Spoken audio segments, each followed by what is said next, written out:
bienvenidos sean a este nuevo video de Canal Bohemia. Mi nombre es Isamar Padilla y estoy una vez más frente a ustedes para informarles que hemos decidido reintegrarnos a este proyecto para reactivarlo, para realmente crear ese contenido sobre literatura, cultura y arte que habíamos propuesto desde un principio. Sabemos que este año ha sido el año más loco de nuestras vidas, pero no queríamos que terminara este año sin producir al menos una reseña o un video de Canal Bohemia. Hoy les traigo una reseña de un libro muy especial. Ese libro es Pedro Páramo. Pero antes de hablar de Pedro Páramo, quisiera contar cómo llegué a él, porque creo que la forma en que uno llega a los libros también es algo que vale la pena contar. Cuando estaba pensando en qué libro leer, de repente un día estaba en una hamaca acostada en mi casa y se me vino a la mente este nombre, Pedro Páramo. Y recordé que una amiga de la universidad, cuando estaba en la universidad y teníamos un club de lectura, ella siempre decía, mi novela favorita es Pedro Páramo. Y cuando ella lo decía, yo no le prestaba mucha atención. Digo, pues debe ser buena, debe ser chévere, pero hasta ahí. Pero ese día que tuve esa epifanía, yo dije, Pedro Páramo, por Dios, yo necesito leer, yo necesito saber de qué trata esa novela. Y justamente le hablé a un amigo que se llama Gabriel, que es un gran lector, y me dice, Pedro Páramo es una de las mejores novelas que yo he leído. Y yo dije, no, pues yo tengo que buscar, leer. Y fui donde una amiga, que es una señora que también aprovecho para mencionar, es la señora Gladys. La señora Gladys es una señora que tiene una biblioteca muy nutrida, tiene un montón de libros. Y yo fui de casualidad, señora Gladys, ¿usted de casualidad tendrá Pedro Páramo? Y ella me dijo, por supuesto, tengo 2 ediciones. Y fue así como llegué a esta edición. Y sobre todo cuando la tuve en mis manos, me llamó muchísimo la atención la forma en que la describen en la sinopsis. Y es que dicen que Pedro Páramo sin duda es una de las novelas más perfectas y personales que existen en la lengua española.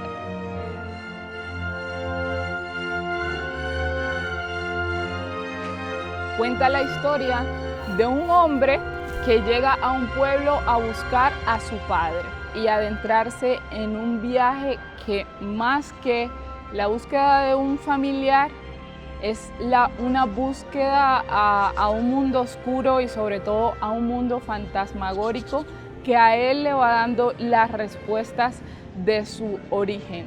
Hay muchas formas de interpretar Pedro Páramo, hay sinfín de análisis sobre su estructura narrativa, sobre su contexto histórico o tal vez el contexto político con relación al México de esa época. Sin embargo, la interpretación que yo quiero compartir es muy personal, porque cuando yo leí Pedro Páramo, para mí la figura del pueblo, que me resulta una figura muy cercana o muy familiar, se me hizo muy viva en mí, o sea, muy viva de pronto en mis propios recuerdos. La historia se desarrolla en 3 tiempos, podríamos denominarlo.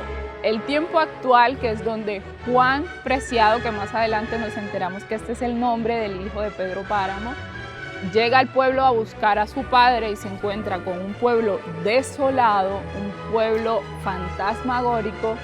Está el tiempo en el que Pedro Páramo es el dueño de toda Comala, y también está el tiempo en el que Pedro Páramo es solamente un niño, y sobre todo un niño enamorado.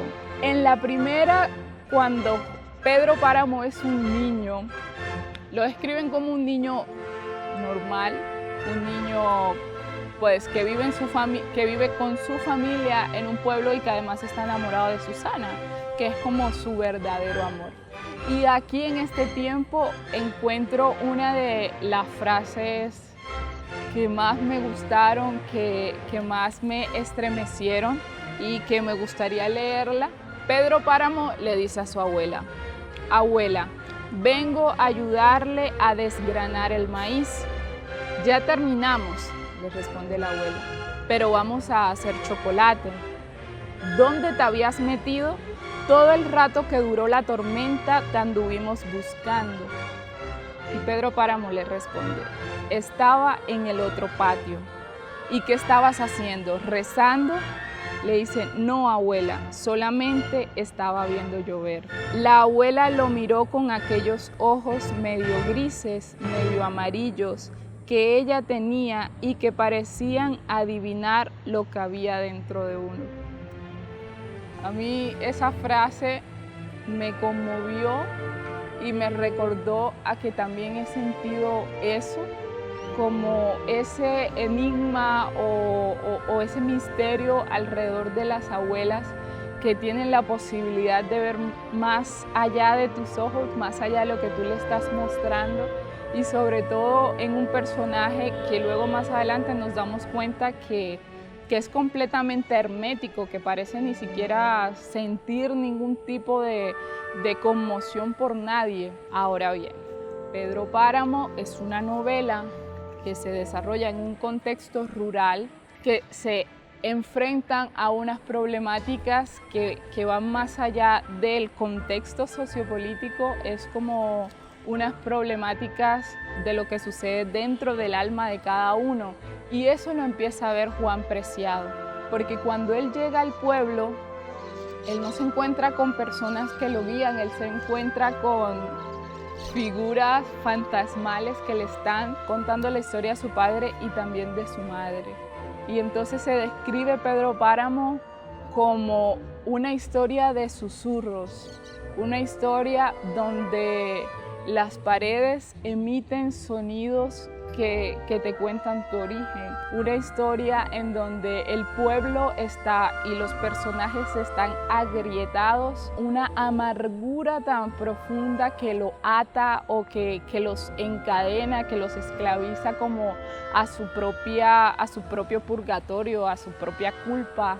Cada personaje se estuviera sumido realmente como en el infierno, así lo describen muchas veces, haciendo alusión también al clima tan caluroso, tan caliente del pueblo. La tierra era cada personaje, la tierra era cada persona y cada persona estaba seca por dentro. Y también entonces como el padre tenía ese poder de decirle, te libero a ti de la culpa, pero no lo hacía. Y cada persona cargaba esa culpa y cada persona decía, no puedo llegar allá.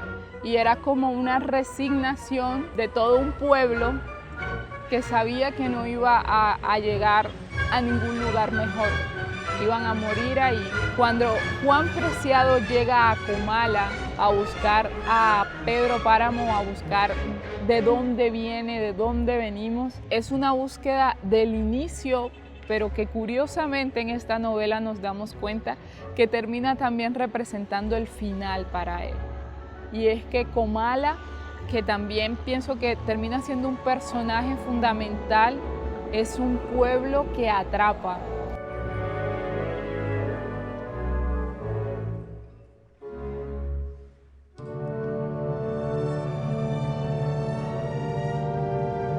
Era la hora en que los niños juegan en las calles de todos los pueblos, llenando con sus gritos la tarde, cuando aún las paredes negras reflejan la luz amarilla del sol.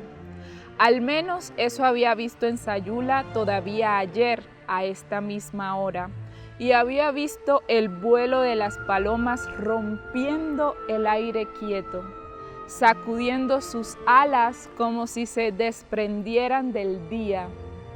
Volaban y caían sobre los tejados, mientras los gritos de los niños revoloteaban y parecían teñirse de azul en el cielo del atardecer.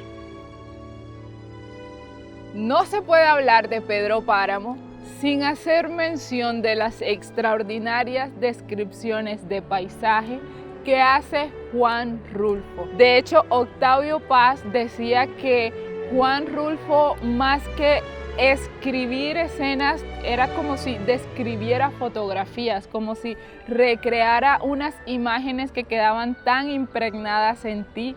Y eso sentí todo el tiempo leyendo Pedro Páramo. Yo sentí que estaba viendo un álbum fotográfico de un pueblo mexicano. Yo sentí que estaba viendo los atardeceres más azules que he visto en mi vida. Para mí es una de las novelas más valiosas, más importantes para leer. Y de hecho, Juan Rulfo decía que para poder entenderla debíamos leerla 3 veces.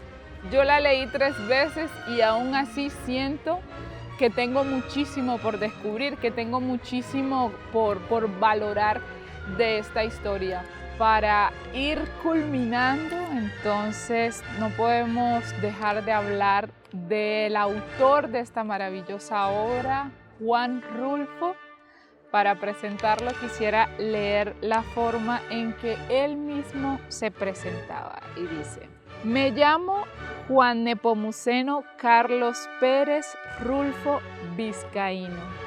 Me apilaron todos los nombres de mis antepasados paternos y maternos, como si fuera el vástago de un racimo de plátanos, y aunque sienta preferencia por el verbo arracimar, me hubiera gustado un nombre más sencillo.